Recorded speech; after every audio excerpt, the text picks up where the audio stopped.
মহিলারা রাতে ঘুমাতে যাওয়ার সময় চুল খুলে ঘুমান না তো, তাহলে ভিডিওটি কিন্তু আপনার জন্য, সাবধান হন।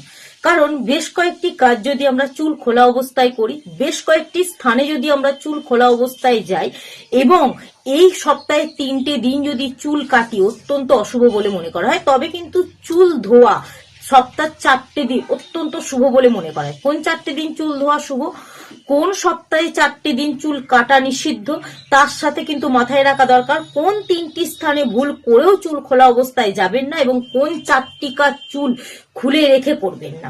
আমাদের জীবনে চুল খুলে এই সমস্ত কাজগুলো যদি আমরা করি প্রতিটা মহিলা, তাহলে কিন্তু আমাদের সংসারের নেতিবাচক শক্তি এবং আমাদের মধ্যে অশুভ শক্তি আকর্ষণের ক্ষমতাটা বেড়ে যায়। তাই প্রতিটা মহিলারই কিন্তু ভিডিওটি দেখা উচিত, কারণ এই ভিডিওটির প্রতিটা লাইন কিন্তু আপনার জন্য গুরুত্বপূর্ণ হতে চলেছে।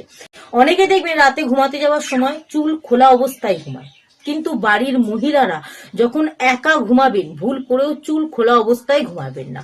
এতে কি হয়, এতে দুঃস্বপ্ন দেখতে পারবেন, মানসিক চাপ বাড়বে, অতিরিক্ত পরিমাণে ভয়টা আপনার মধ্যে বৃদ্ধি পাবে। তাই খোলা চুলে ঘুমানোটা অত্যন্ত অশুভ বলে মনে করা হয়। যদি আপনার বাড়িতে একা থাকেন এবং একা রাতে ঘুমান তো একটু সাবধান হবেন।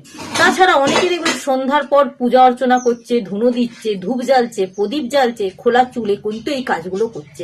কিন্তু আপনি কি জানেন, খোলা চুল রেখে আপনি যদি পূজা অর্চনা করেন, ধূপ ধুনো দেখান, তাহলে কিন্তু আমাদের মধ্যে যেমন নেতিবাচক শক্তি বাড়বে, তেমন পরিবারে অশান্তি বৃদ্ধি পাবে। পরিবারের শুভ দিকের উন্নতির জন্য আমরা এই কাজগুলো করি, কিন্তু এই খোলা চুলে যদি এই কাজগুলো আমরা করি, আমাদের সংসারে অশান্তি, বিবাদ, ঝগড়ার সাথে সাথে অশুভ শক্তি অতিরিক্ত পরিমাণে বৃদ্ধি পাবে।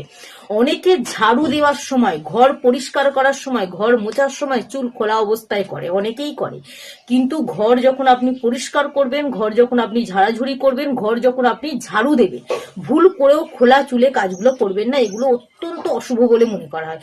সন্ধ্যার পর যদি, যেটাকে গোধূলি সময় বলে, সন্ধ্যার পর বা সন্ধ্যার সময় বা গোধূলির সময় যদি আপনি চুল খোলা রেখে ঘরের মধ্যে বসেও থাকেন বা বাইরে বেরোন, অত্যন্ত অশুভ। অন্ধকার রাস্তায়, যেখানে জনশূন্য স্থান, অন্ধকার, সেই সব স্থানে কিন্তু আপনারা ভুল করেও চুল খোলা রেখে যাবেন না। এছাড়া যদি শ্মশানে বা নির্জন জায়গায় যান, তখন চুল খোলা অবস্থায় যাবেন না। এবং আপনাকে মাথায় রাখতে হবে, কোনো বিবাহ অনুষ্ঠান যাচ্ছেন, অতিরিক্ত দূরে যদি যাত্রা পথ হয়, তাহলে কিন্তু চুল খোলা অবস্থায় যাওয়াটা অত্যন্ত অশুভ বলে মনে করা হয়। তো এই 3টি স্থান, যেমন ধরুন শ্মশান, জনশূন্য বা অন্ধকার স্থান এবং সন্ধ্যার পর রাস্তায়, ভুল করেও আপনারা চুল খোলা রেখে বেরোবেন না। দাম্পত্য জীবনে সুখ নষ্ট হতে পারে, অর্থহানি হতে পারে সপ্তাহে 3টে দিন যদি আপনি চুল কাটেন। কারণ সপ্তাহে কোন দিন চুল কাটা শুভ, কোন দিন অশুভ আমাদের প্রত্যেকেরই কিন্তু জানা উচিত। তাই এই 3টে দিন সপ্তাহে কিন্তু ভুল করেও কেউ চুল কাটবেন না। যেমন ধরুন রবিবার দিন, রবিবার দিন সূর্য দেবতার বার, এই দিন চুল কাটা তার নিষিদ্ধ। তার সাথে মঙ্গলবার কিন্তু হনুমানজির বার, এবং মঙ্গল গ্রহের প্রভাব পড়তে পারে আপনার জীবনে। তাই চুল কাটা এই দিনও কিন্তু বিরত থাকুন। এবং বৃহস্পতিবার দিন মা লক্ষ্মী দেবীর বার, মা লক্ষ্মী দেবীর বারেও কিন্তু চুল কাটাটা অত্যন্ত অশুভ। তাই এই 3টে দিনে আপনারা চুল কাটবেন। এবং গর্ভবতী মহিলারা কিন্তু এই 3টে দিন ছাড়াও অমাবস্যা, একাদশী, পূর্ণিমার শুভ তিথিতে চুল কাটা থেকে বিরত থাকুন, অত্যন্ত শুভ বলে মনে করা হয়। কারণ এই খোলা চুল কিন্তু আমাদের অশুভ শক্তিকে আকর্ষণ করার ক্ষমতা বাড়ায়। এবং এই কয়েকটি দিন যদি চুল কাটেন, তাহলে কিন্তু দাম্পত্য জীবনের সুখ নষ্ট হয়। তার সাথে যেমন অশুভ শক্তিকে আকর্ষণ করার ক্ষমতা বাড়ে, তেমন কিন্তু অর্থ হানি হতে পারে। তাই সাবধান হন। সপ্তাহের মধ্যে বুধবার, শুক্রবার এবং সোমবার দিন চুল ধোয়া কিন্তু অত্যন্ত শুভ। এতে কিন্তু সৌন্দর্য বৃদ্ধি পায় এবং মানসিক চাপ কমে। তবে অবশ্যই মাথায় রাখবেন, চুল যখন আঁচড়াবেন চিরুনি কিন্তু পরিষ্কার রাখবেন, এবং চুল যখন ফেলবেন তখন কিন্তু সেই চুলে থুতু দিয়েই 3বার থুতু দিয়ে ফেলাটা শুভ বলে মনে করা হয়। সে পুরুষও হতে পারে, মহিলা হতে পারে, ছোট বাচ্চা হতে পারে, যে কোনো ব্যক্তির চুল ফেলার সময় 3বার থুতু দিয়ে ফেলাটা কিন্তু শুভ বলে মনে করা হয়।